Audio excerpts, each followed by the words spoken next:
25 years ago, a 19-year-old girl named Leilani Bailey vanished on her way home from a late shift in Logan, Utah, leaving no trace and shattering her family's world. Authorities suspected she left voluntarily, as no body was found and there were too few clues to pursue, causing the investigation to quickly stall. Yet, over those long years, a desperate mother never gave up hope, clinging to the faint belief that her daughter was still out there. Then one day, when workers stumbled upon something in Logan Canyon, an overlooked detail from 2000 resurfaced, opening an entirely new direction for the case. Before diving into this shocking story, let us know where you're watching from. And if you find this video compelling, don't forget to hit subscribe. Logan, Utah, September 2000. The small mountain town nestled in Cache Valley seemed unremarkable, with its modest log cabins, quiet main streets lit by dim yellow lights, and a chilly air as dusk settled in. It was a tight-knit community where everyone knew each other. The local grocery store served as a familiar hub, and late-night shifts rarely ended with anything unusual. Yet, in that quiet atmosphere, an event unfolded that sparked a mystery spanning nearly 2 decades: the disappearance of Leilani Bailey. Leilani was just 19, a sophomore at Cache Valley Community College, known as a hard-working, independent young woman who rarely complained. Outside of classes, she worked part-time at a local grocery store to help her mother and save for school. Friends described Leilani as warm, with a bright smile and always willing to pick up an extra night shift when a coworker needed it. On that day, September 17th, she took the late shift from afternoon to night. Nothing suggested it would be the last day anyone saw her. Inside the grocery store, the end of the shift was calm. Neon lights cast a glow over neatly arranged shelves, with only a few cereal boxes left to be put away. The barcode scanner beeped sporadically before falling silent, replaced by the sound of a broom sweeping the floor and the rustle of plastic bags. Leilani's coworkers recalled that around 9:30 p.m., the last customer left, and the glass sliding doors closed with their familiar thud. At that point, Leilani tidied the counter, packing a few items into her worn black backpack. Around 9:45 p.m., she said a quick goodbye to the coworker at the register. That coworker later noted that Leilani seemed in a hurry, but not stressed, just eager to get home. She walked briskly to the door, her sneakers clicking steadily on the tile floor. A lingering customer, loading groceries into their car in the parking lot, caught a glimpse of Leilani walking by, backpack in hand, before she unlocked her old silver Honda Civic, the same car she drove to school. They recalled the car's dome light flashing as she opened the door, her silhouette settling into the driver's seat, the backpack tossed onto the back seat, the engine starting, and the car pulling out of the lot. The road to Leilani's home wound through Logan Canyon, a route sparse with traffic at night, growing even quieter in the chilly weather. Narrow curves were swallowed by darkness, illuminated only by the faint glow of headlights against rocky cliffs. That night, there was no rain, but the wind whistled through the mountain gaps, creating an eerie howl. Locals near the canyon said it was rare to see cars passing after 10 p.m. That night was no different. No one heard strange noises or saw anything unusual. The silver Civic drove into the night, and with it, Leilani Bailey's presence vanished from Logan. That was the last time anyone saw her. The next morning, the Bailey family's small home greeted the dawn with an unusual silence. Typically, even after a late shift, Leilani left signs of her return: shoes by the door, footsteps through the living room, or a blanket hastily pulled over her bed. But that morning, her room was empty, the bed untouched, the sheets still neatly tucked. Linda, Leilani's mother, initially thought her daughter might have stayed at a friend's house, but when Leilani's phone remained off all night, a sinking feeling took hold. Linda called repeatedly, the unanswered rings growing longer. By 7 a.m., she knew something was terribly wrong. She drove straight to the Cache County Sheriff's Office. In a state of panic, she explained that her 19-year-old daughter had worked a late shift at the grocery store and hadn't come home, something she'd never done before. The officer on duty initially responded casually, suggesting that many young people might spend the night at a friend's or want a break from home. But when Linda insisted that Leilani hadn't packed a bag or had any reason to disappear, the officer began to take the matter more seriously. A missing person report was filed that morning. The police recorded basic details: name, age, height 5'4", weight around 115 pounds, light brown hair, gray-blue eyes, last seen wearing a green sweater and jeans. They also asked about items she carried, and Linda confirmed Leilani usually had an old black backpack with books and personal items. 2 officers were sent to the Bailey home to inspect the scene. Leilani's room was tidy, her desk scattered with notes for an upcoming exam, her closet fully stocked, and cash still in a drawer. There were no signs she'd planned to leave. These details were noted in the initial report. Meanwhile, the police contacted the grocery store manager, who confirmed Leilani worked her shift and left on time, showing no unusual behavior. Coworkers recalled her saying goodbye at 9:45 p.m., backpack in hand, walking briskly but normally. The lingering customer described seeing her get into her silver Civic in the parking lot and drive off. Everything aligned with Linda's account. Her daughter left work but never made it home. The initial evidence suggested the case couldn't be dismissed lightly. The Cache County Sheriff's Office escalated the priority, launching an urgent search. They alerted all units in the county, sent Leilani's description to nearby police departments from North Logan to Hiram, and flagged a silver Honda Civic as potentially related. The dispatch center rallied local volunteers to assist in searching around Logan Canyon, the only likely route she would have taken home. As police organized the search, Linda provided her daughter's most recent photo for the authorities. A school ID picture was enlarged for flyers. The image of the young woman with a gentle smile soon appeared on investigators' desks, was faxed to patrol units, and spread across the region. By that afternoon, a search team was formed. Police, rescue workers, and civilians split into groups, assigned to comb every stretch of road and trail in the canyon. They carried large flashlights, radios, and topographic maps. The order was clear: find any trace, from clothing to the backpack to the car. The typically peaceful air of Logan shifted. Police radios crackled with updates about road checks, temporary checkpoints, and sweeps of streams and rocky areas. Young officers, many new to a missing person case of this scale, couldn't hide their tension. Everyone knew the first hours were critical. Any missed clue could stall the case. As evening approached, the search expanded along Logan Canyon. Teams spread across narrow mountain roads, some on foot, others on ATVs, all equipped with high-powered flashlights to scan the dense darkness under cliffs. Cache County Police coordinated with local rescue workers and dozens of volunteers, including Bailey family friends and neighbors, forming a sprawling search network. K-9 units scoured bushes and low forests. Overhead, a patrol helicopter circled, its spotlight sweeping the winding mountain road. The roar of its blades echoed through the canyon, amplifying the urgency, as everyone understood each passing minute could mean the difference between finding a living person or a cold trail. The first hours of the search unfolded in tense silence. Teams communicated briefly via radio, reporting coordinates and cleared areas. At times, a K-9 would bark, drawing a crowd to a spot, only to find animal tracks or discarded trash. Tension mounted as the sun dipped behind the mountains, leaving a faint orange glow and long, eerie shadows. Just when it seemed the first day's search would end without results, a group of officers patrolling a narrow roadside spotted a faint glimmer under their flashlights. They approached and found a silver car parked at an angle off the road. A quick radio check confirmed the license plate.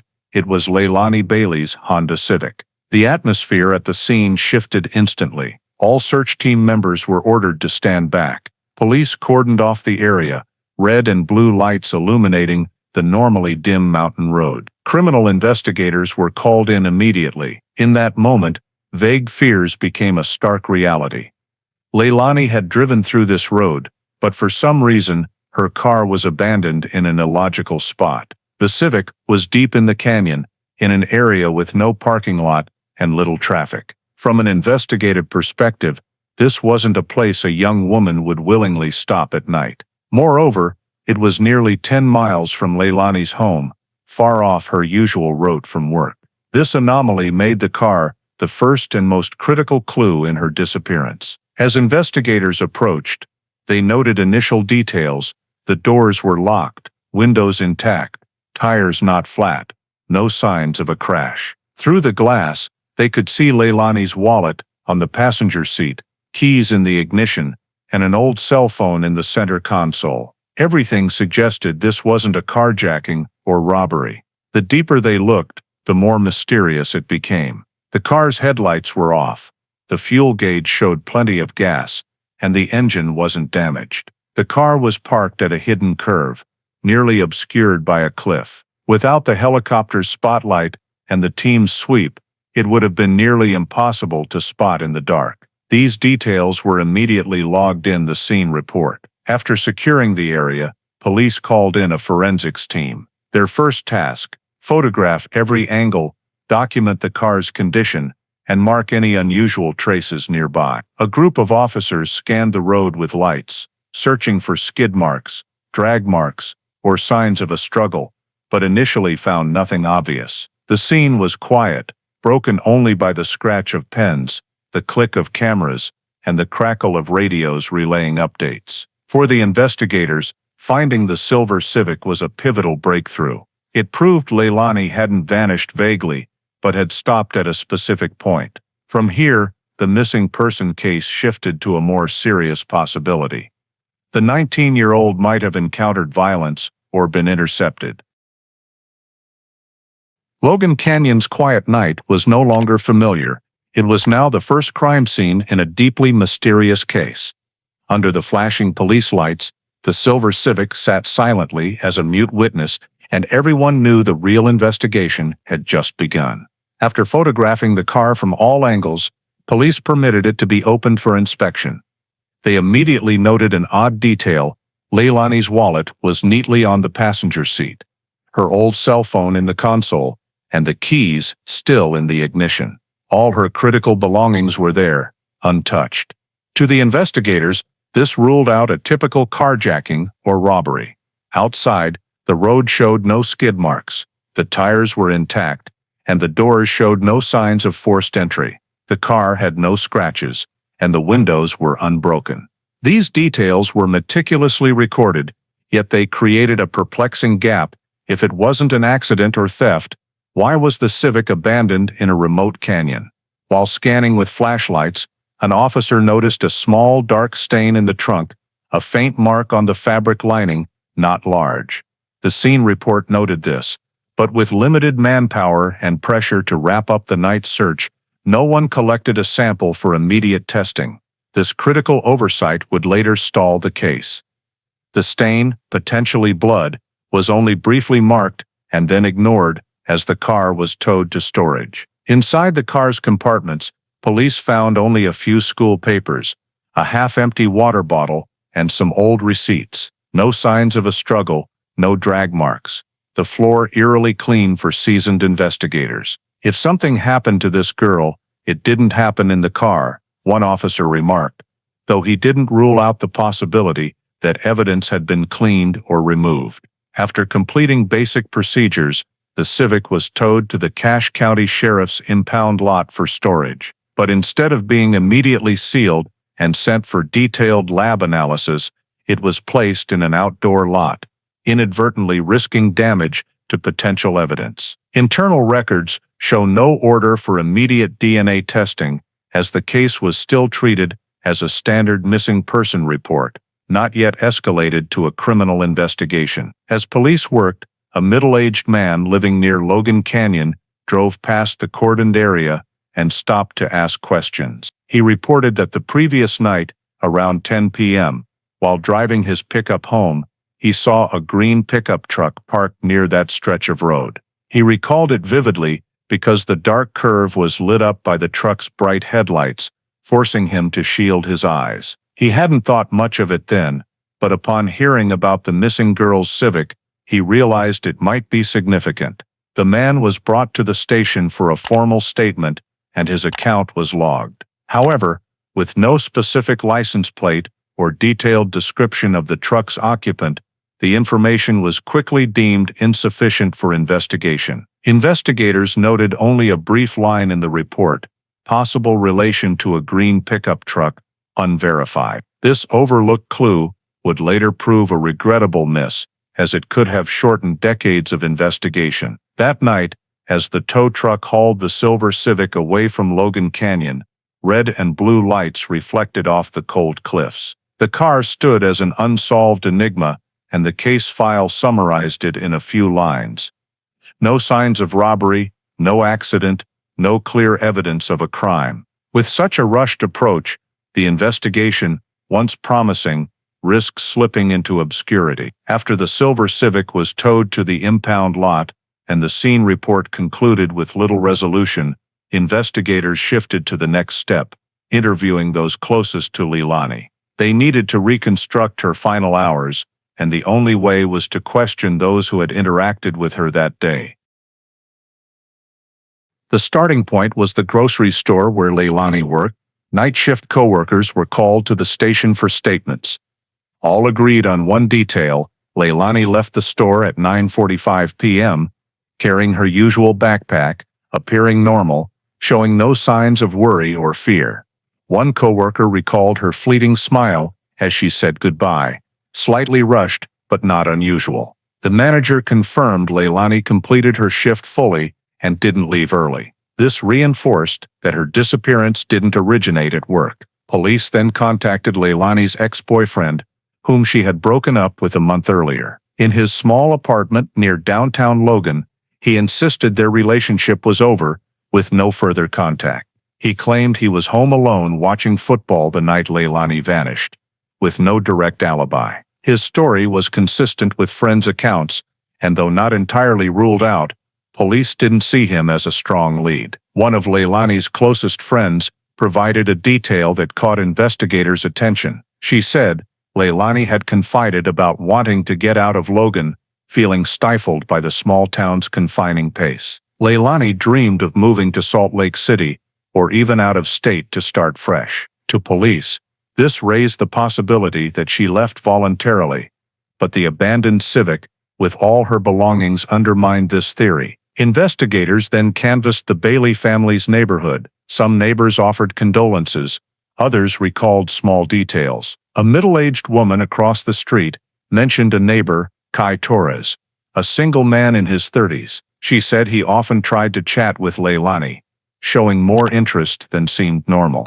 She once saw Torres linger in the Bailey's yard, waiting for Leilani to return from work, then striking up a conversation. To neighbors, his attention felt uncomfortable. Torres' name was noted in the report, but not prioritized. At the time, Cache County Police leaned toward the theory that Leilani left voluntarily or met an unexplained accident. A neighbor's overly attentive behavior was dismissed as unverified gossip. No summons was issued, no in-depth questioning occurred, and Kai Torres continued his normal life. This oversight would later become one of the investigation's biggest blind spots. In the following days, police interviewed more school friends, teachers, and even regular grocery store customers. The results yielded nothing new.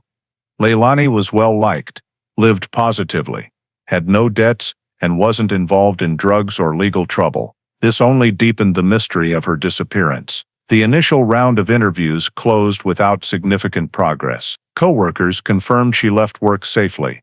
Her ex-boyfriend had no contact. Her friend's mention of leaving Logan didn't align with the evidence, and a neighbor's tip about a suspicious figure was ignored. Despite numerous responses, the critical question, where and how Leilani vanished, remained unanswered. As the case dragged on without concrete evidence, it began to slide into cold case status. With initial interviews yielding no clear results, Cache County Police expanded the investigation. They started by contacting all of Leilani's friends and frequent hangouts. Every classmate's home was visited, every acquaintance questioned repeatedly. On the night of September 17th, "Did you see or hear anything unusual?" Most responses were the same. No one knew where Leilani went after leaving the grocery store at 9:45 p.m. No one reported her visiting, and no one received calls or messages from her that night. Even her closest friends had no details to narrow the search. Police also visited Cache Valley Community College, where Leilani was enrolled. They reviewed class records, spoke with instructors, and questioned classmates. All confirmed she was a diligent student, with no signs of dropping out or causing trouble. No one mentioned personal conflicts, debts, or toxic relationships that could explain her disappearance. The repetitive answers left investigators at a dead end. A normal young woman with no enemies or issues had vanished without a trace. The team shifted focus to Logan Canyon, where the Civic was found. They checked gas stations along the route, hoping for security footage of Leilani or a suspicious vehicle. But in 2000, surveillance technology was rudimentary. A single camera at a gas station near the canyon was reviewed, but the grainy footage showed only faint lights moving in the dark. One frame captured a small, light-colored car, possibly Leilani's Civic, but the license plate was unreadable. No faces or figures appeared. The lead quickly fizzled out. In an effort to dig deeper, police requested Leilani's phone records, but in 2000, cell phone tracking was limited. The call log showed only a few calls to friends in the prior week. Nothing suspicious. On the night she vanished, no calls were made or received after she left the store. There was no GPS data, no detailed text logs. Investigators were left with a thin stack of papers, offering no new leads. Over the next 6 weeks, police organized additional searches. Canine units returned to Logan Canyon, scouring crevices and riverbanks. Volunteers combed trails, but found only trash and animal tracks. No clothing, no backpack, no trace of Leilani. As local media covered the story, the public offered tips, but most were rumors. Some claimed to have seen Leilani in Salt Lake City, others swore she was in Idaho. Police chased every lead, all false, draining resources. In internal meetings, some officers leaned toward the theory that Leilani left voluntarily, citing no evidence of a crime, no signs of violence in the car, and her friend's comment about wanting to leave Logan.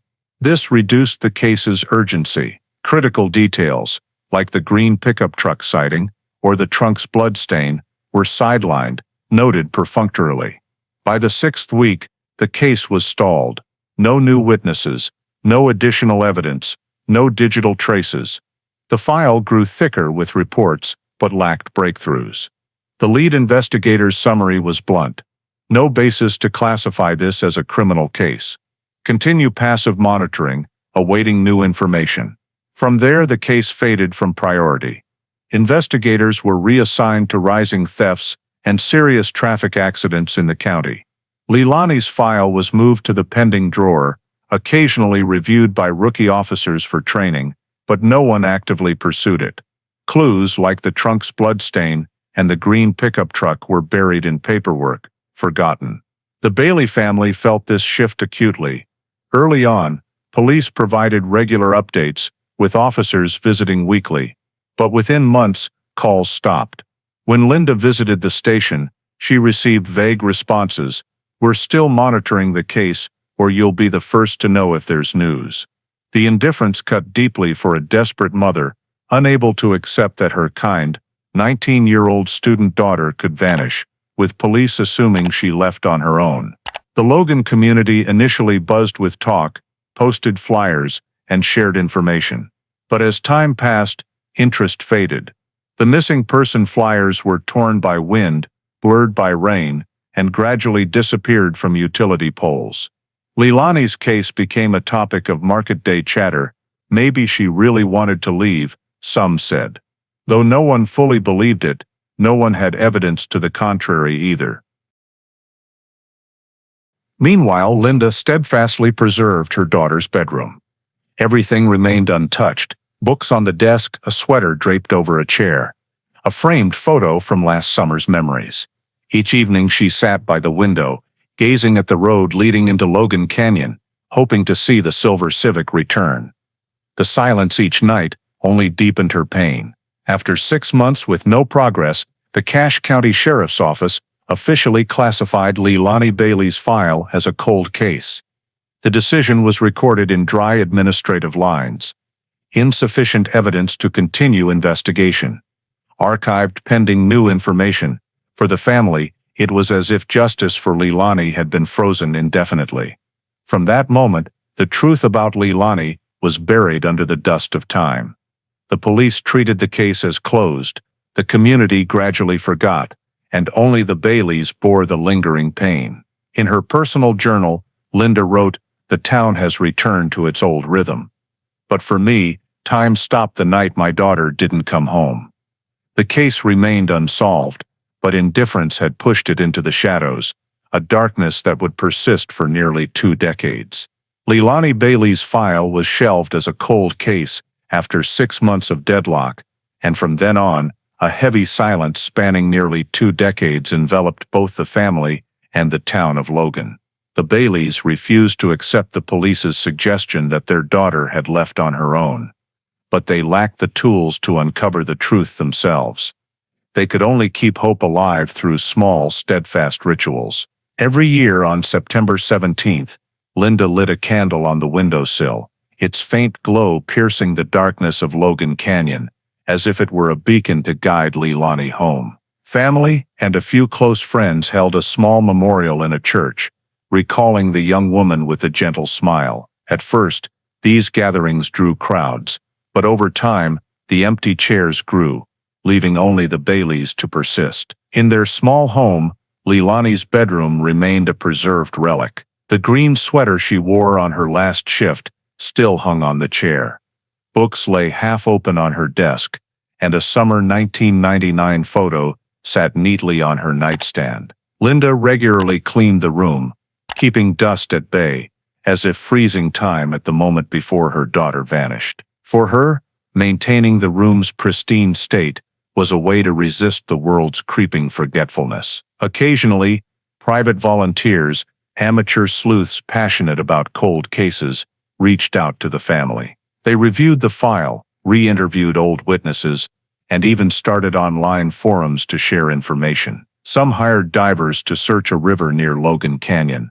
Others used satellite maps to pinpoint unsearched areas. But every effort failed, yielding no new evidence. Each time, Linda's hopes wavered, then faded as the volunteers moved on. While the family struggled to keep her memory alive, Logan learned to forget. The missing person flyers from 2000 faded, torn by wind and rain, vanishing from poles and storefronts. Coffee shop gossip gave way to other topics. For many, Leilani's case became an old mystery, mentioned only in passing, no longer carrying weight. In the Cache County Sheriff's Office archive, the file labeled Bailey, Leilani, missing person, 2000 sat silently on a wooden shelf, gathering dust. Occasionally, a rookie was assigned to review it for training, but no one truly reopened the investigation. Critical clues, the blood stain in the Civic's trunk, the green pickup truck sighting, remained buried in the thick stack of reports, unmentioned. 10 years passed, then 15, and the case became a lingering wound for the Baileys alone. Linda grew accustomed to neighbors' pitying looks and their remarks like, "Maybe she's living a new life somewhere," but in her heart, 18 years of silence was never an answer. Every night, she looked out the window, the candle still burning on the sill, a quiet declaration that her daughter was still missing, and justice still unserved. 18 years after Leilani Bailey vanished, Logan Canyon became the focus again. Not for a search, but due to a mountain road expansion project. In the summer of 2018, workers were hired to clear embankments and reinforce the roadbed to prevent landslides. Excavators roared, rocks shattered, and red dust swirled in the mountain breeze. During a sweltering noon break, a young worker noticed white bone fragments mixed in the freshly moved earth. At first, he thought they were animal bones, common in the forested area. But when he picked up a long piece and recognized the familiar shape of a human femur, he froze, chills running through him. He called his colleagues, and the site supervisor immediately halted all machinery. The discovery was reported to Cache County Police. Within half an hour, patrol cars and forensic vans arrived, sealing off the mountain road. Yellow tape was strung around the area, and workers were asked to leave. Investigators waded into the narrow rocky crevice where the bones were found, collecting each fragment. Every piece was numbered, placed in specialized bags, and photographed before being moved. A solemn air replaced the worksite's earlier clamor. Upon closer inspection, the forensic team uncovered more items buried in the gravelly soil. First, a faded piece of jeans, frayed and caked with dried mud. Then, a pair of rotted sneakers, reduced to crumbling rubber soles. But what silenced everyone was a silver necklace, still intact despite its tarnish. Engraved on its small pendant were two letters, LB. For anyone familiar with the 2000 disappearance, those initials were unmistakable. Leilani Bailey. In that moment, the quiet scene grew heavy. A veteran investigator, who had joined the search for Leilani 18 years earlier, stood still for a long time before whispering, "Maybe we finally found her." But the lead investigator quickly cautioned, "Not yet. We need DNA to confirm." The reminder wasn't just about procedure. It was to guard against false hope turning into fresh pain if the identification was wrong.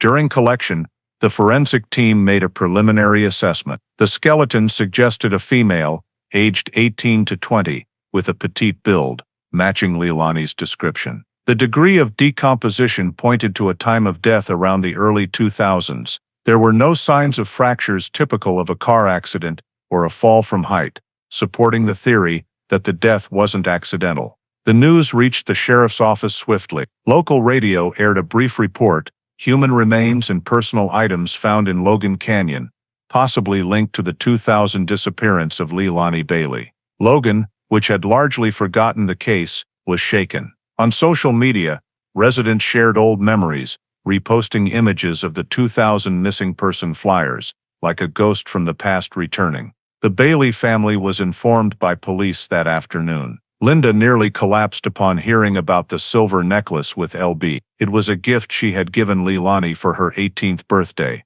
months before she vanished. Though DNA results were pending, Linda knew in her heart her daughter had been found, but not in the form she had hoped.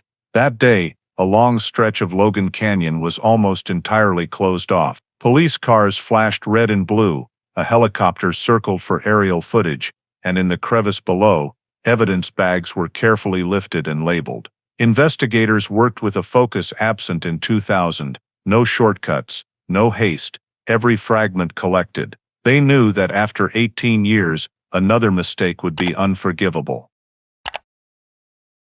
As the final bag containing the bones and silver necklace was loaded onto the forensic van, night fell over Logan Canyon. Onlookers watched from a distance, quietly praying. A mix of sorrow and relief stirred in everyone. The story wasn't over, but Leilani Bailey had returned in a way no one wanted. From the bones just uncovered, a new chapter in the investigation was about to begin. The sealed evidence bags from the Logan Canyon night were quickly transported to Salt Lake City, home to Utah's most advanced forensic lab. The next morning, in the lab's sterile chill, technicians began their analysis. The bones, jeans fragment, rotted sneakers, and the silver necklace with LB were laid out on a gleaming metal table. Everyone understood that the mistakes of 2000 could not be repeated. Every step was recorded, tagged with codes, and logged digitally. The first task was extracting DNA from the bone samples. Nearly 2 decades buried in soil had severely degraded the molecular structure, but modern technology made recovery feasible. Femur and molar samples were selected for their stability, ground down, chemically processed, and run through a next-generation sequencer. After days, the lab produced a DNA profile reliable enough for comparison. Concurrently, investigator Aaron Keller, newly assigned to Leilani's case, contacted a genealogical DNA organization known for cracking cold cases across the U.S. The profile was uploaded to GED Match, a database where millions of Americans had voluntarily submitted genetic data for ancestry tracing. This was the opportunity, a race between technology and time. The system scanned, matching gene segments. Hours later, results appeared, several distant relative matches, cousins, second uncles. Among them, a family in Cache County appeared repeatedly. The genetic trail was clear. The remains belonged to someone in the Bailey lineage. Keller was notified first. He stood silently before the report, its dry numbers carrying profound weight. All pointed to an undeniable conclusion. The remains were Leilani Bailey's. The official report stated, bone samples from Logan Canyon, 99.99% probability of matching Bailey family relatives. When police delivered the results to the Baileys, Linda was nearly speechless. She had waited 18 years, and now the truth arrived, painful as it was. In her hands was a copy of the DNA report. The line identified as Leilani Bailey, cutting deeper into a wound that never healed. Yet it also lifted a vague torment. At least she knew Leilani wasn't wandering somewhere. She had returned, even if only as bones. For Cache County Police, the identification wasn't just an answer for the family. It reopened the entire case. The dusty cold case file was placed back on the table, now with a new mission, investigating a murder. Keller wrote in his report, "Identification is a turning point. This is no longer a missing person case, but a homicide." In internal meetings, investigators discussed thoroughly. Genealogical DNA not only confirmed identity, but showcased science's power to revive old cases. A decade earlier, such technology was unthinkable. Now it had brought Leilani back, reminding everyone that justice could be delayed, but not lost. The news was announced at a brief Salt Lake City press conference. The sheriff's spokesperson stated, "Remains found in Logan Canyon last June have been identified as Leilani Bailey, missing since 2000. Behind the podium, the silver necklace with LB was displayed as final proof. Logan was stunned. Many who believed Leilani had left for a new life now faced the truth that she had died 18 years earlier. For the family, it was both pain and release. They could place flowers on a grave, call her name in memorials, knowing she had returned. But for Keller and the team, this was just the start. Identifying her meant confronting a bigger question: who killed Leilani and why? The bones and necklace told part of the truth. The rest would demand a new, relentless investigation. After the DNA results officially confirmed the remains as Leilani Bailey's, Cache County Sheriff's Office immediately announced the case's reopening. It was no longer a missing person file, but reclassified as a homicide investigation. Leading the effort was Detective Aaron Keller, a seasoned cold case investigator in Utah. Keller had followed Leilani's case from afar for years, and he knew the time to uncover the truth had finally come. On his first day with the file, Keller entered the cold archive room where the Bailey, Leilani, missing person 2000 file sat dusty for nearly 2 decades. He flipped through each page, scrutinizing details as if they were freshly written. Photos of the silver Civic remained, parked at an angle on the mountain road, wallet and phone inside, trunk slightly ajar. Keller noted the brief, rushed entries from past investigators, no clear signs of a crime. Next to it, a faint note, dark stain in trunk, unidentified. He paused. That was the detail overlooked by the team, a small blood stain that could hold the key to everything. Keller moved to the witness statements. Dozens of typed pages, ink faded, held together by rusted staples. He read each slowly. Co-workers, ex-boyfriend, best friend, neighbors. Most offered nothing new, but he stopped at a brief passage. Male witness, driving through Logan Canyon around 10 p.m., saw a green pickup truck parked near the Civic's later location. Below, the 2000 investigator noted, insufficient information, no further action. Keller gripped the page. This wasn't just an overlooked detail. It could be the link to the perpetrator. In an internal meeting, Keller addressed younger colleagues. We cannot repeat past mistakes. From now on, every clue dismissed in 2000 will be verified to the end. He pointed to a screen displaying the Civic's photo, the blood stain in the trunk, the green pickup truck sighting. These are our starting points. Keller spent hours reviewing the scene photos. He noticed the shots lacked structure, missing peripheral details, the tire's position relative to the road line, odd dirt marks under the chassis. They saw an abandoned car, but not the story it was trying to tell, he jotted in his notebook. For him, reanalyzing old evidence was a way to give Leilani a voice after 18 years of silence. To be thorough, Keller contacted the Salt Lake City Forensic Lab, requesting a re-examination of all preserved evidence, emphasizing the trunk's fabric sample. It could be the killer's blood, or at least prove Leilani was attacked in the Civic, he explained. With modern technology, the lab could extract DNA even from degraded samples. Keller also began narrowing down potential suspects. In his notebook, he underlined Kai Torres, the neighbor mentioned in the 2000 neighbor's statement. Back then, it was dismissed as gossip, and Torres was never questioned. To Keller, an adult man's excessive interest in a 19-year-old couldn't be ignored. Combined with the green pickup truck clue, it pointed in one direction. Keller wrote in the reinvestigation report, "What was overlooked in 2000 is now the focus. This case was never cold.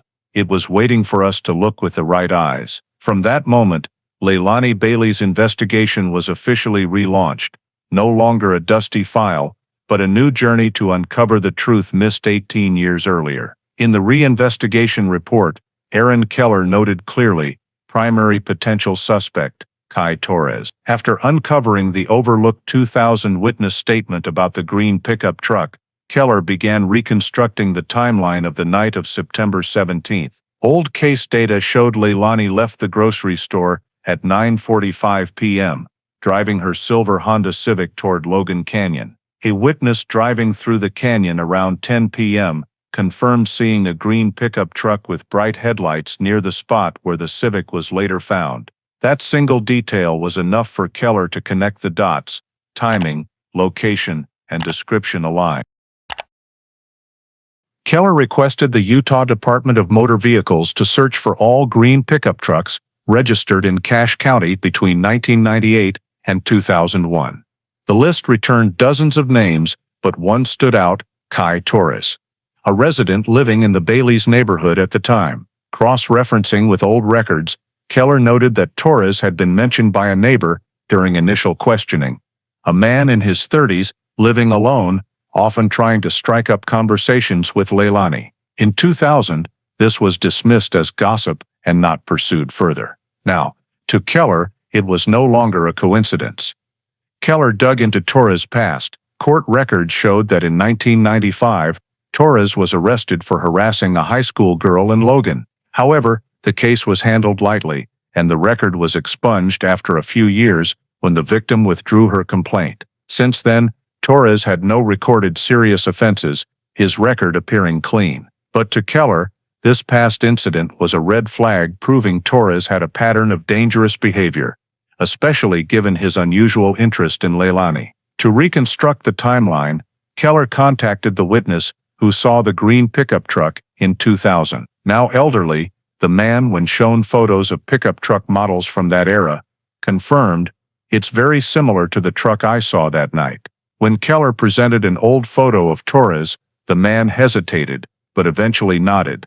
It could be him. This confirmation wasn't enough to convict, but it was a crucial piece narrowing the suspect pool. Keller also revisited the Bailey's old neighborhood. Neighbors recalled that in 2000, Torres lived across the street, often sitting on his porch at night, smoking and looking toward the Bailey's house. One woman remembered, "Once I saw Leilani come home from work, and he walked over and talked to her for a long time. She looked uncomfortable." These scattered memories, when pieced together, painted a suspicious picture. Keller further checked Torres' employment records from 2000. Torres claimed he worked as a mechanic at a Logan garage, with shifts ending at 8 p.m. This meant he had free time to be on the road. Leilani took home at 9:45 p.m. No one could confirm his whereabouts after work that night. This was a dangerous gap, a perfect window for a crime. Keller noted in his report, Torres had a vehicle matching the description, a history of harassment, lived near the victim, and has an unaccounted-for alibi the night of the incident. Further investigation is needed. He created a detailed timeline, From Leilani leaving the store to the Civic being found, weaving in every witness statement, all suggested that Torres' green pickup truck likely followed Leilani that fateful night. With the case file growing, Keller decided to expand the investigation, gathering more details on Torres' finances, personal relationships, and social activities. The pieces were pointing in one direction, but to turn suspicion into evidence, he needed more than testimonies. He needed DNA, physical traces, things that don't lie. That would be the next task in the journey to bring Leilani back to justice after 18 years of being forgotten. After completing the suspect profile and reconstructing the timeline for the night of September 17, 2000, Detective Aaron Keller knew he needed a breakthrough: physical evidence. Neighbor testimonies, faint memories of a green pickup truck, and Torres' excessive interest in Leilani were all suggestive but insufficient for a courtroom. Only one thing could break through the nearly two-decade barrier: DNA. Keller formally requested access to the evidence archive at the Cache County Sheriff's Office, where items collected in 2000 were still stored. An elderly archive clerk led him through rows of cold metal shelves filled with sealed brown cardboard boxes. On one weathered box, a faded label read, "Bailey, Leilani, Logan Canyon, 2000. Keller carefully broke the seal, revealing evidence dormant for nearly 2 decades. A frayed piece of jeans, the silver necklace engraved with LB, and small bags containing fabric samples and soil from the scene. Keller immediately contacted the Salt Lake City Forensic Lab, requesting a series of modern DNA analyses. He focused on the silver necklace, as metal surfaces often retain biological traces like sweat or skin cells. The jeans, though decayed, could also hold DNA if stored in dry conditions. This time, Keller emphasized in his report, thoroughly analyze every sample, no matter how small. Technicians worked with advanced technology unavailable in 2000. Each fabric sample was chemically treated, each fiber examined under an electron microscope. After days, they extracted a male DNA profile from the samples. The lab chief reported to Keller, "We have a complete profile. It's not Leilani." In that moment, Keller's heart sank, but also surged with hope. Finally, there was a tangible link connecting Leilani to someone who had close contact with her. The male DNA was entered into the federal CODIS database. No direct matches appeared, not surprising, as many criminals leave no trace in criminal databases. But Keller didn't stop. He sent the DNA profile to a genealogical DNA organization, requesting a GED match comparison, a vast database of Americans who voluntarily submitted DNA for ancestry tracing. As the data processed, green dots appeared on a genealogical map. Results showed multiple distant relative matches, mostly in Cache County. Among them, Keller saw the name he was looking for, Torres. Several gene segments matched closely enough to indicate the male DNA likely came from the Torres bloodline. Keller barely looked away from the report. He noted, genes plus necklace evidence, male DNA Torres family match. Probability, 99% related. His suspicions now had a scientific foundation. To be certain, Keller requested further analysis comparing the male DNA to living Torres family members' genetic data. The results showed a high degree of similarity, ruling out random coincidence. For Keller, this was the piece he'd waited nearly 2 decades for. In an urgent meeting with the Cache County prosecutor, Keller presented, "We have male DNA on Leilani Bailey's evidence. Genealogical DNA points directly to the Torres family. This is no longer speculation, this is evidence." The room grew heavy. Some veteran officers quietly recalled 2000, when the green pickup truck sighting was ignored. And now the truth emerged painfully. Keller left the meeting with fierce determination. The tattered jeans and silver LB necklace were no longer silent relics, but undeniable testimony. With the new DNA evidence, the investigation entered a new phase, surveilling Torres, collecting a direct sample, and preparing for the biggest step, an arrest warrant. After the DNA evidence matched the Torres lineage, Detective Aaron Keller knew the next step was confirming the suspect directly. Genealogical DNA alone wasn't enough for court. He needed a living DNA sample from Kai Torres to prove an absolute link. Keller promptly filed for a surveillance warrant, clearly presenting to the Cache County Court that Torres was the primary suspect in Leilani Bailey's murder. The warrant was approved within 48 hours, allowing the team to covertly monitor and collect DNA from items Torres discarded. Kai Torres, now 52, had changed much from his old file photo. Once a quiet single man living near the Baileys, he was now the owner of a small auto parts store in downtown Logan.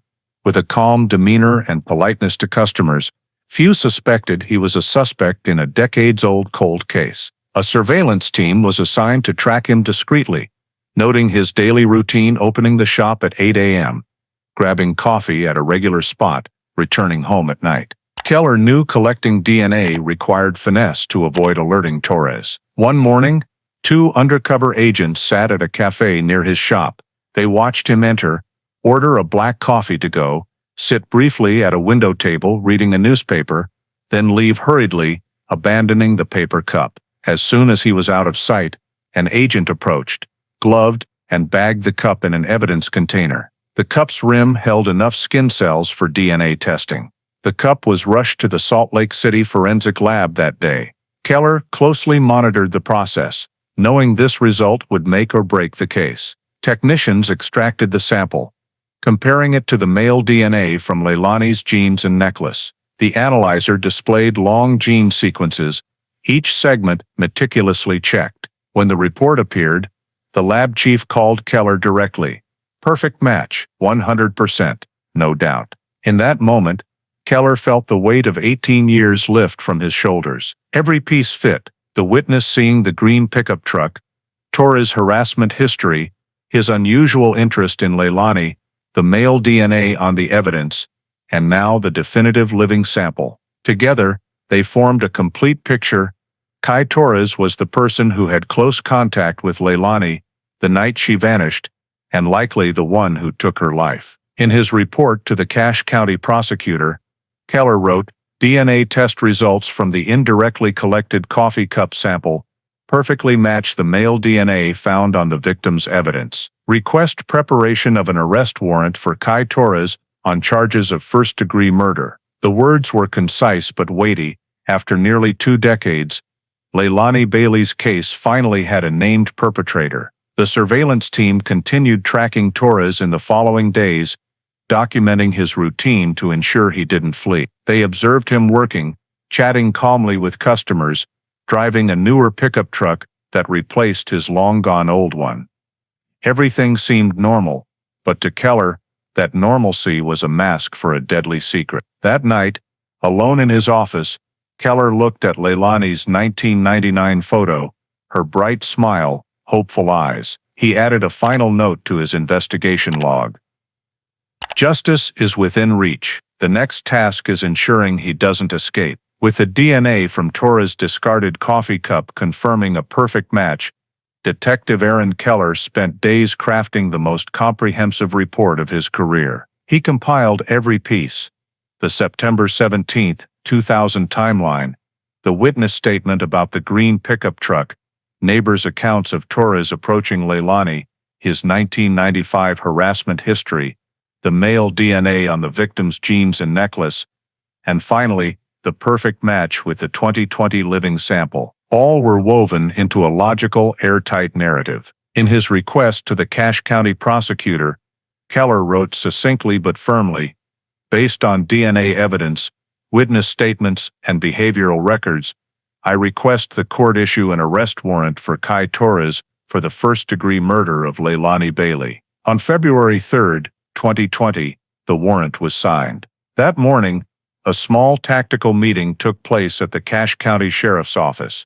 Keller and an FBI Utah representative stood before a Logan map, marking Torres' auto parts shop downtown. The plan was set: a team of local police and federal agents would approach simultaneously to prevent the suspect from fleeing or destroying evidence. Everyone understood that, despite Torres' quiet life for over 2 decades, he could react unpredictably when cornered. At around 9 a.m., unmarked police cars parked discreetly around the neighborhood. Two FBI agents, posing as customers, entered the auto parts shop, pretending to inquire about parts. Torres, with his usual calm demeanor, stood behind the counter, unaware. Seconds later, a radio signal crackled. The glass door swung open, and a team of officers in bulletproof vests stormed in, handguns drawn. "Kai Torres, you're under arrest for first-degree murder," an FBI agent declared loudly. Torres, stunned, stepped back, stammering, "What? You've got the wrong guy." But there was no escape. Cold handcuffs snapped shut on his wrists as shocked customers looked on. News spread by noon. Logan, accustomed to seeing Torres as a reserve shop owner, was rocked by his arrest for Leilani Bailey's murder. Local TV stations aired footage of Torres being led from his shop, head bowed, hands cuffed. Behind him, the weathered Torres Auto Parts sign stood as a toppled symbol. Residents buzzed, "No way, he was so friendly," but headlines with arrest shocks community captured the upheaval. For Keller, watching Torres loaded into the patrol car was the culmination of a long journey. He recalled the 2,000 mistakes, the uncollected bloodstain in the trunk, the ignored green pickup truck witness, the unheeded neighbor's warning. Those errors delayed justice for 20 years. Now, with the patrol car door slamming shut behind Torres, Keller knew justice was finally in motion. That afternoon, Torres was brought straight to an interrogation room at the Cache County Sheriff's Office. The square room, with cold white walls and a metal table at its center, had a camera blinking red in the corner. Torres sat, wrists still marked by cuffs, leaning slightly back, trying to maintain composure. Across from him, Keller placed a thick case file containing nearly 20 years of evidence, witness statements, and forensic reports. The air was taut, broken only by the slow tap of a pen on the table. Keller started with basics. "Do you remember where you were on the night of September 17, 2000? Torres raised an eyebrow, voice indifferent. "I don't recall. It's been 20 years. You've got the wrong person." He repeatedly insisted he didn't know Leilani Bailey, claiming he was just a regular shop owner with no connection to her. When Keller cited neighbors' accounts of him frequently approaching Leilani, Torres gave a faint laugh. "People imagine things. I talked to lots of neighbors." For over an hour, Torres steadfastly denied any involvement. He claimed no motive, no reason to harm Leilani, even steering the conversation to his current job, regular customers, and quiet life to prove his harmlessness. Keller remained patient, letting the suspect talk, noting every reaction. Then came the pivotal moment. Keller opened the file, pulling out the latest forensic report and sliding it toward Torres. "This is the DNA result from Leilani's evidence. The jeans and necklace found with her remains. And this," Keller paused, drawing another page, "is the DNA from the coffee cup you left last week. They match perfectly. 100%. Torres fell silent. His initial confidence vanished, replaced by a vacant stare at the table. His lips tightened, hands clasped, fingers trembling slightly. The assisting investigator noted the clear shift from talkative and defensive. Torres became utterly silent, neither denying nor countering. Keller pressed on. "We have a witness who saw your green pickup truck in Logan Canyon that night. We have neighbors who reported your unusual interest in Leilani, and now, we have your DNA on her evidence. Still think this is a mistake?" Torres kept his head down, offering no response. The silence stretched, filled only by the hum of the ventilation fan. In the interrogation log, the assistant noted, "Suspect refused to answer after confronting DNA evidence. Clear change in demeanor, showing stress and avoiding eye contact." In that moment, Keller knew no confession was needed. Torres' silence, a stark contrast to his earlier deflections, said it all. The interrogation continued for hours, but yielded no further answers. Eventually, Torres requested a lawyer, ending the session. Keller left the room with unwavering conviction. They had locked the suspect with scientific evidence. Justice for Leilani Bailey, after nearly 2 decades, was now within sight. After the tense interrogation ended in Kai Torres' silence, the Leilani Bailey case file was officially transferred to the Cache County Prosecutor's Office. Chief Prosecutor Marjorie Hanson, known for her fierce approach to serious cases, took direct charge. Her desk was stacked with documents, forensic reports, scene photos, 2,000 witness statements, and the perfectly matched DNA results. "We need an airtight case, no loopholes," Hanson said in a meeting with Keller's team. The prosecution's core was scientific evidence. The male DNA on Leilani's jeans and necklace matched the sample from Torres' coffee cup, 100%. Hanson requested the forensic lab to produce a detailed report, explaining each step, from extracting 20-year-old DNA to modern analysis techniques and statistical reliability. She knew the defense would attack this point, so every detail had to be meticulously prepared. Concurrently, Keller and investigators re-interviewed 2,000 witnesses. The man who saw the green pickup truck was questioned again. Though his memory was hazy, he reaffirmed, "I'm certain it was a dark green pickup parked near the civic spot." Police also tracked down the Baileys' old neighbors. One woman recalled Torres lingering on his porch, watching the Baileys' house, and once saw Leilani visibly uncomfortable talking to him. These statements were recorded on video, forming new affidavits to bolster the case. However, Torres' defense team didn't delay. At the preliminary hearing, they argued, "DNA only proves our client had contact with the evidence, not that he's a murderer. There are countless ways DNA could end up on clothing or objects, from casual contact to storage errors." They also stressed no witness saw Torres harm Leilani. Hanson countered by building context. Torres owned a green pickup truck matching the 2,000 witness description, lived across from the Baileys, and had a harassment history. When pieced together, the picture was clear. Torres had the means, opportunity, behavioral history, and DNA directly tied to the evidence with the body. DNA alone might not suffice, Hanson said in a meeting. But DNA plus timeline plus witnesses forms an unbreakable chain. Throughout spring 2020, police and prosecutors worked tirelessly to perfect the case. Keller made multiple trips to Salt Lake City to meet forensic experts, requesting them to simulate the testing process for the jury presentation. He also enlisted FBI genealogical DNA specialists to explain how the 2000 sample was traced via GED match to the Torres family. Meanwhile, the Bailey family lived in a mix of hope and anxiety. Linda sat in her living room, clutching the documents Keller brought, cold lines carrying answers to 18 years of waiting. "I'm afraid he'll get away," she whispered. "I've waited too long. I can't bear if justice slips again." Keller reassured her. "We won't let that happen.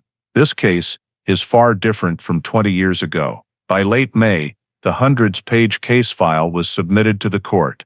The indictment stated, Kai Torres was charged with first-degree murder of Leilani Bailey, missing since 2000 and found in 2018. The preliminary trial was set for late 2020, drawing attention from Logan's community and national media.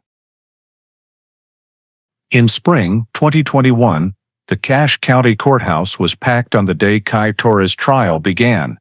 Wooden benches creaked as reporters, Logan residents, and Leilani's old friends crowded in. The judge's gavel struck 3 times, signaling the start of the forensic evidence presentation, the case's backbone.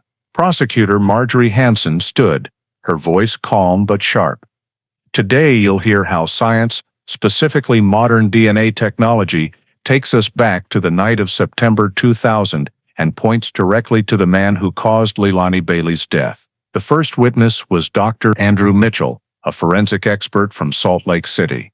He began by detailing the evidence collection, the jeans fragment and silver necklace found with Leilani's remains in 2018. He explained to the jury that, despite over 18 years, biological traces like skin cells and dried blood could persist. "We used next-generation sequencing, capable of reading DNA even from heavily degraded samples," he said, displaying images of advanced analyzers and genetic charts. He then presented the results.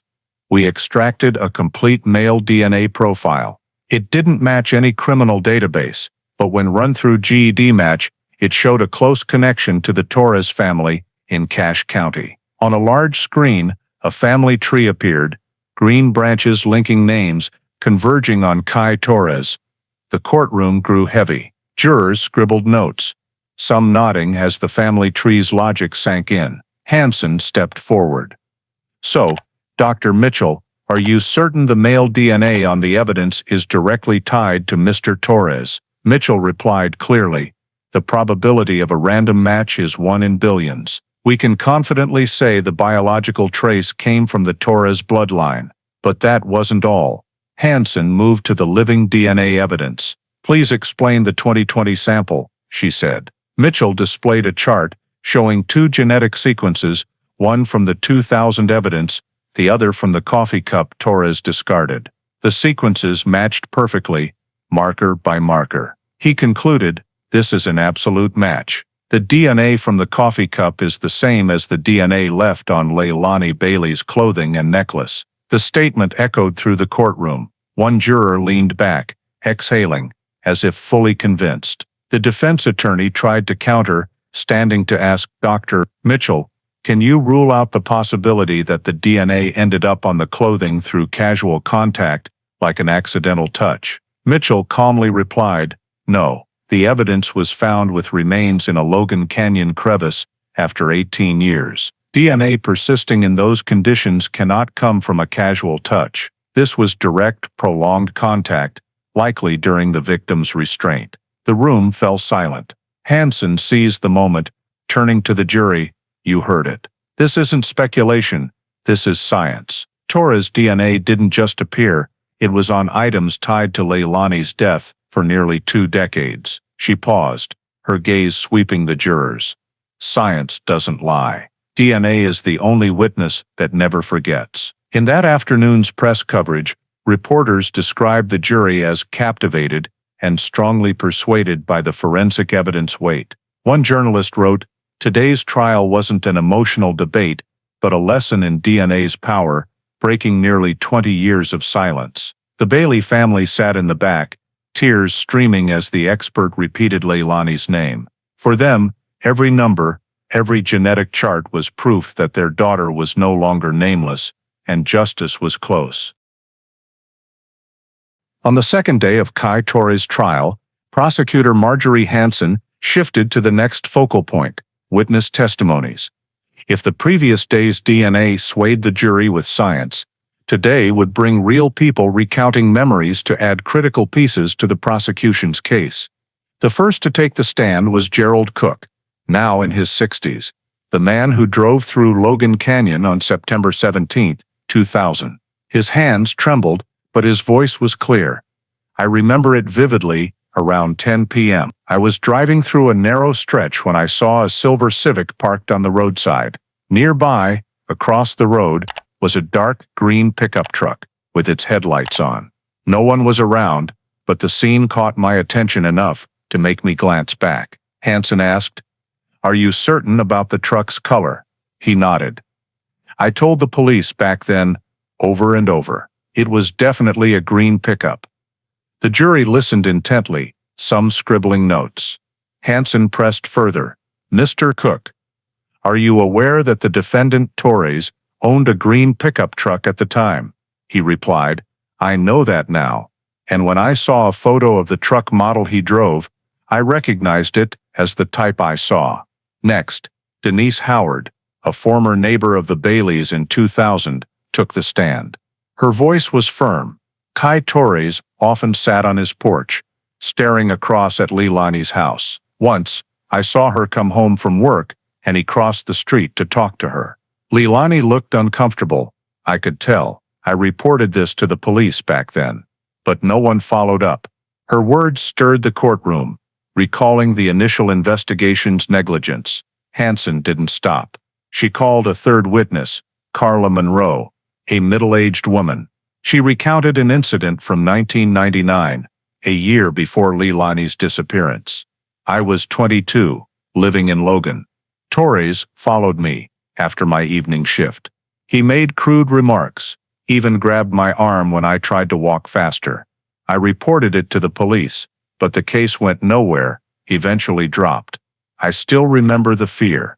The jury sat in silence. Her testimony not only exposed Torrey's past, but revealed a pattern, targeting young women in the dark.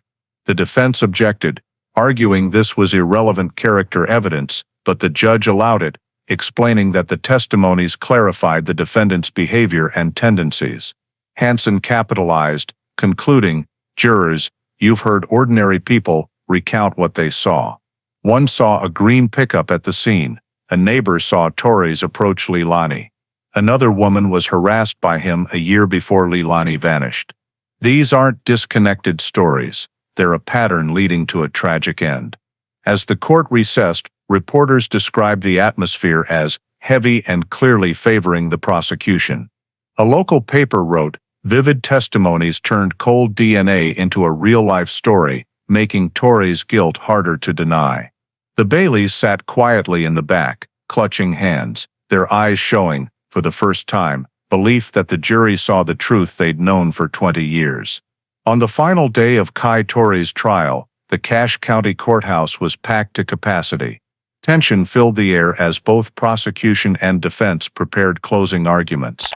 Before the 12 jurors, Marjorie Hansen stood, her voice resolute. "You've heard the DNA experts, seen numbers that don't lie. You've heard neighbors, witnesses, and another of Kai Torrey's victims. You've also seen the chain of errors from 2000, overlooked details that delayed justice for 2 decades. But remember, those mistakes cannot erase the truth of 2020, Torrey's DNA on Leilani Bailey's evidence. No one can dispute that." She paused, then ended with a line that silenced the room. "Justice was once buried in Logan Canyon. Today you have the chance to bring it back to light. The errors of 2000 cannot erase the DNA of 2020. The defense attorney tried to shift the narrative. "DNA may prove contact," he said, "but not murder. No one saw Torres harm Leilani. No weapon, no direct witness. You cannot convict a man on assumptions." He emphasized the 2000 case's flaws, suggesting the reinvestigation might have reframed the past. But the jurors' eyes showed his words lacked weight against the specific evidence and testimonies. The judge gave final instructions, and the jury retired to deliberate. Time crawled, each minute endless. The Baileys sat close, Linda clutching a small cross, lips whispering prayers. Keller stood behind, eyes fixed on the deliberation room door. After over 4 hours, the door opened. The 12 jurors returned, faces stern. When the clerk asked, the foreperson stood, voice firm. "We, the jury, find the defendant, Kai Torres, guilty of first-degree murder of Leilani Bailey." The courtroom erupted. The Baileys choked sobs, reporters frantic scribbling, and the crowd's murmurs. Torres sat motionless, eyes blank, shaking his head slowly. Hansen turned to Linda, nodding. Justice had arrived.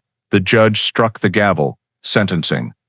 "Kai Torres is sentenced to life imprisonment without parole. He will spend the rest of his life in Utah State Prison, with no chance of returning to society." The words echoed, closing a case that haunted Logan for 20 years. In that moment, Linda collapsed into her son's arms, tears streaming, but eyes brighter than ever. She whispered, "My daughter, you've finally been vindicated." Keller quietly stepped into the hallway, exhaling after months of tension. For him, Leilani Bailey's case wasn't just a solved file, but proof that truth could be hidden but never erased. Evening news broadcasts were flooded with the verdict. Headlines blared, "Utah 2000 cold case solved. Arrest shocks community," symbolizing a hard-fought, delayed victory for justice. For Logan, the case closed with a harsh sentence, but the echoes of years of errors and neglect would linger. After the court sentenced Kai Torres to life without parole, the Leilani Bailey case was officially closed on legal paper. But for those who pursued it for 20 years, the work wasn't truly done until the final report was written. Detective Aaron Keller sat late in his office, the desk lamp casting a soft glow on the thick case file that had followed him for months. He flipped to the first page, a faded line from 2000 Bailey, Leilani, missing person. Below were sparse notes, errors that derailed the initial investigation. He sighed, then began the final summary. Mistakes in evidence collection and witness evaluation in 2000 forced the Bailey family to wait 2 decades for justice. However, advancements in DNA science and persistent effort brought the truth to light. The report wasn't just for archiving, but became training material for young investigators. Keller emphasized in his recommendations, never overlook a detail, no matter how small, a bloodstain or vague testimony. Those dismissed clues could be the key years later. Initial errors cost the family 20 years, he wrote. A lesson no one must forget. For the Baileys, the verdict and report were a belated release. At a summer 2021 memorial, Linda could finally tell others her daughter had her name and justice restored. The small church room glowed with candles, white wreaths placed before Leilani's photo. Justice came late, she said through sobs, but it came. My daughter can finally rest. Logan's community learned too. The case became a staple in local police training, stressing the importance of taking missing person cases seriously. Local papers wrote, "Justice was slow but steadfast." Logan will never forget Leilani Bailey's name. As Keller signed the final page, he closed the file, placing it in the archive with a new label, Bailey Leilani, homicide, solved. The clang of the metal cabinet echoed in the quiet room like a full stop. He stood, gazing out at the Cache Valley sunset. In that moment, he felt clearly that justice, though delayed, was secured, not by luck, but through relentless investigation and science's power. The Leilani Bailey case, a haunting cold case for nearly 2 decades, was finally closed. Her story became proof that truth can never stay buried forever. The story of Leilani Bailey's case, from her 2000 disappearance in Logan Canyon to Kai Torre's 2021 life sentence, reflects not just the journey of solving a cold case, but broader lessons for American society today. For 20 years, initial errors like overlooking the trunk's bloodstain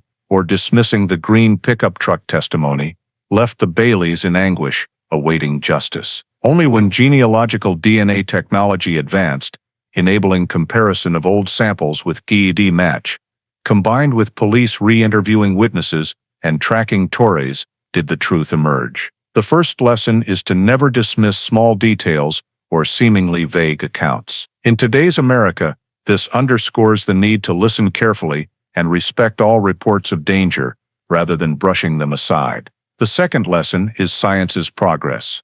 2020's DNA technology transformed a stalled 2000 case, reminding us that science, from DNA testing to data analysis, can deliver justice but requires investment and trust in progress. The third lesson is persistence's power. Leilani's mother kept her room untouched, lit memorial candles for 18 years. In a society where many victims' families grapple with a slow legal system, such persistence keeps cases alive. Finally, the story reminds us that justice may come late, but if communities, families, and law enforcement don't give up, truth will be found. Thank you for following Leilani Bailey's long-delayed journey to justice, a case proving truth can never stay buried forever. Subscribe to our channel to explore more cold case stories, and we'll see you in the next video.